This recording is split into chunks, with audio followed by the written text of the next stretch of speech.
Hello there and welcome to episode 8 of my FA Cup journey. If you've paid attention to the previous episodes, you'll know that I'm a Liverpool fan, and for the third round I was heading to Anfield to see Liverpool take on Accrington Stanley. Accrington Stanley? Who are they? Exactly.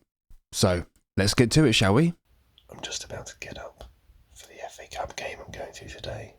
It's 6:30 in the morning. I was already at my parents' in Shropshire on this cold Saturday morning as I was going with my dad. The ice was shimmering on the ground like stars in the sky. Our lift, Dad's friend Don, arrived just after 7 to get us on the road. Oh, good morning. A quick pit stop at Starbucks, and we were back on the road, with it taking roughly 2 hours to get to Liverpool. You can see Everton's Goodison Park Stadium there through the windscreen. As most football fans will know, Goodison and Anfield are only separated by Stanley Park, about a 5-minute walk between the two. We parked up by Goodison, the ground still covered in part by that icy snow, and made our way to Anfield. Of course, as mentioned, we had to cross a snowy, frozen Stanley Park. And there it was, in all its glory. Yeah, I'm going to be a bit biased at times in this video. Unsurprisingly, this isn't my first visit to Anfield. In fact, the last time I went was only a few weeks ago, back on Boxing Day for the Leicester game.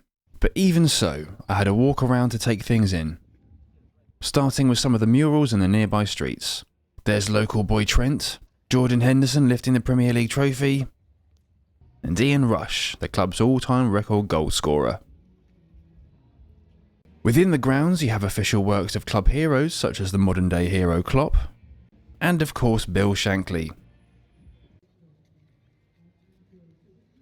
The world-famous Kop End sits just behind the Paisley Gates, named after Bob Paisley of course.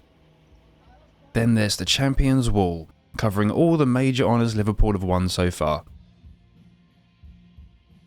After my little walkabout, it was time to go grab some food.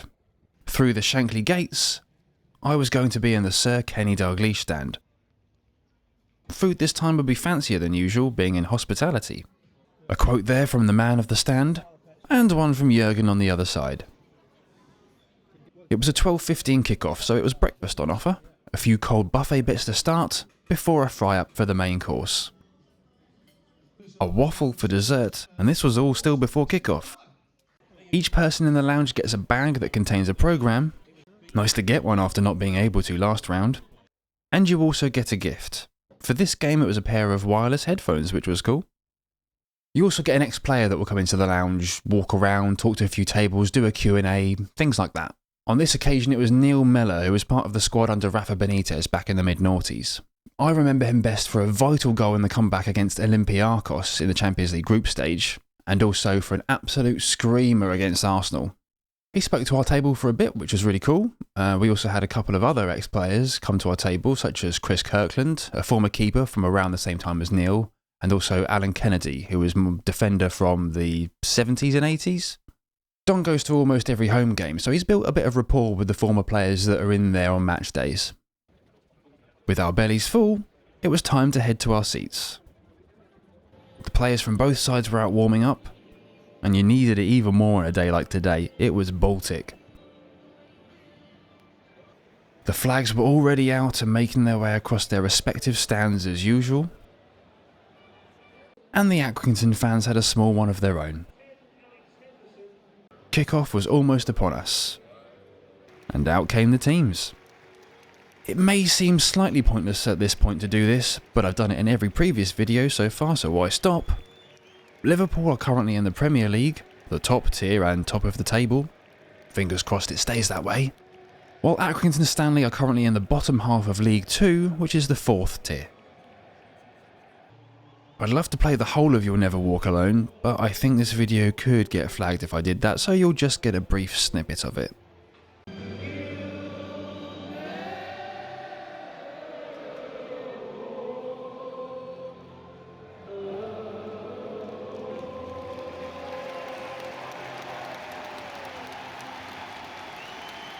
And we were off. Apologies for any shaky cam during this, my hands were freezing. It won't be too surprising for you to learn that most of the play was happening in Accrington's half. Although Liverpool were finding it tough to break them down and hadn't really started the game with any real urgency, I was hoping it wasn't complacency.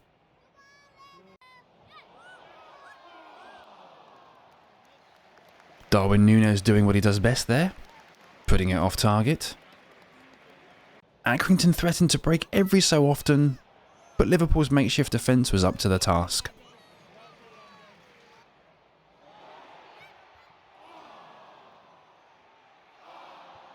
Núñez off target again there. I wish he'd tried placing it more often rather than going for pure power all the time. A cross-come shot for the away side there, in one of their rare forays up the pitch.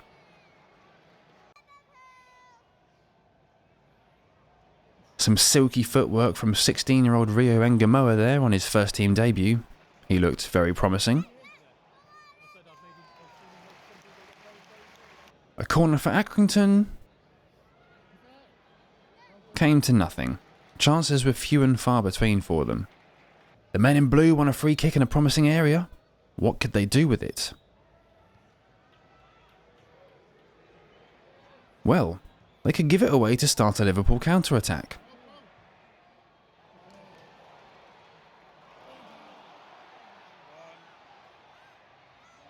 Then concede.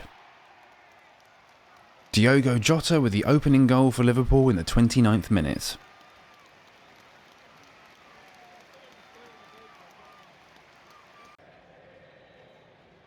That seemed to wake up the Reds a little bit, with them starting to look a bit more dangerous.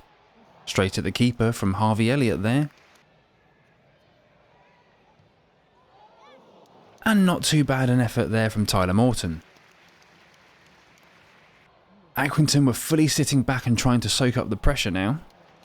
Could they make it to half-time and keep it at just 1-0?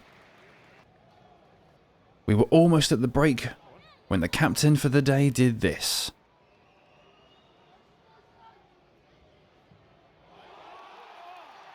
A rocket from Trent Alexander-Arnold to make it 2-0 in the 45th minute.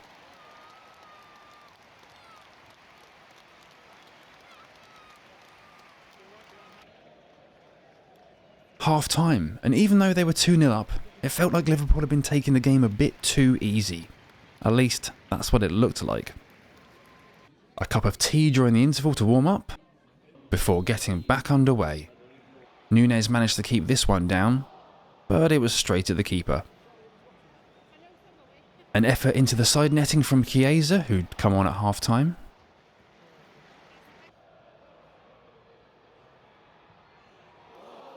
Off the bar from Accrington. So close to being back in the game.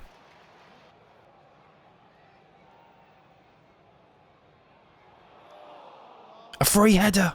Another great chance. You've got to take those. Núñez was through.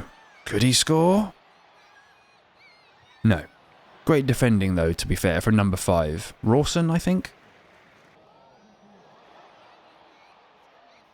Chiesa into the side netting again. Chiesa in again. Keeper saved, but Jayden Danns was there to hit home. He loves the FA Cup. 3-0 in the 76th minute.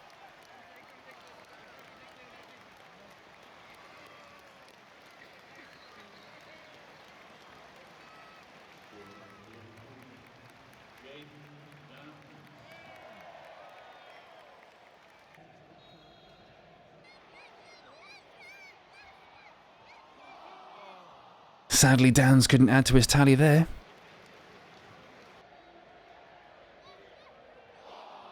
Chiesa off the post. Looked like today wasn't going to be his day. But it was. I just about captured it going into the back of the net there. Federico Chiesa had finally got his first goal for Liverpool in the 90th minute.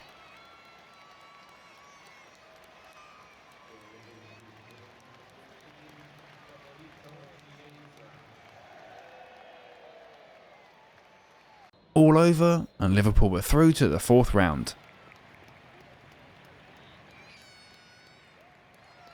down the stairs, but that wasn't it for hospitality yet.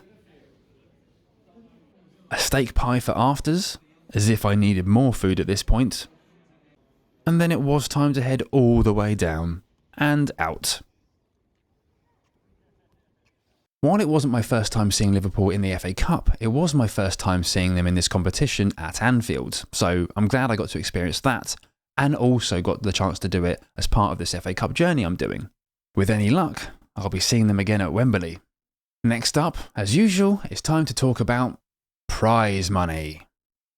How much did each club receive in prize money for the third round?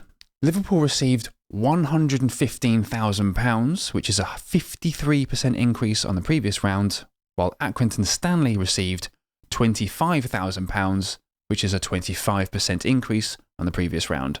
Feels like the losers should get an equal increase percentage-wise, but hey, I don't make the decisions. In terms of teams left in the competition that I've already seen, Reading got knocked out by Burnley in the third round, while Birmingham City beat Lincoln to make it through to the fourth round along with Liverpool. At the time of recording, the fourth round draw has already been made, and I've already put out some feelers for some tickets, so again, as usual, I just have to see what I can get. That's all for today. Have a good one, and I'll catch you next time.